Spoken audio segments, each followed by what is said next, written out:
各位投資朋友大家好，歡迎收聽3分鐘美股財經大事，一個由 AI 自動生成嘅每日盤後分析。而家係2026年5月14日美東時間下午5點。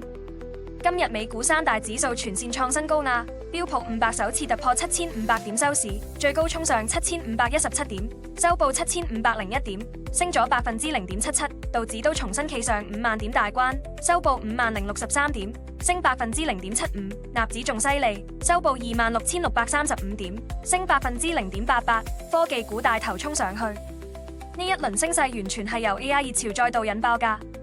美光科技股價反而跌咗3.44%，收報776蚊，仲失守800蚊關口，市值大約3300億美金。美銀仲將目標價大幅調高到950蚊，話 AI 記憶體需求增速快過供應。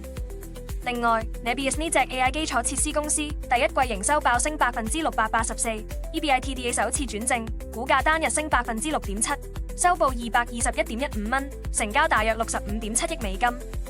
仲有 AI 晶片新貴 Cerebras 上市第一日就升68.15%，收報311.07蚊，成為今年最大 IPO， 真係誇張到冇朋友。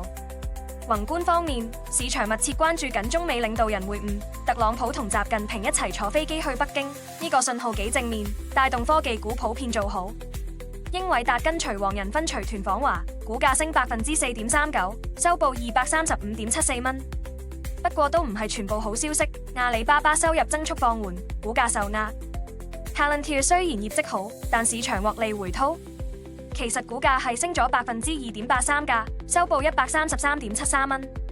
特斯拉 Cybertruck 交付排到2027年，機構評級好分歧，股價微跌0.44%，收報443.3蚊。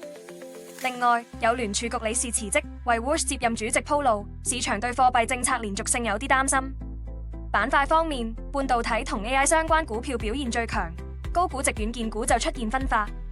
展望聽日，重點繼續睇中美會談成果同埋聯儲局官員講話。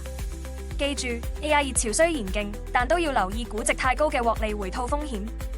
本節目內容由人工智能技術全自動生成，只係提供資訊同教育用途，唔構成任何專業財務、投資或法律建議。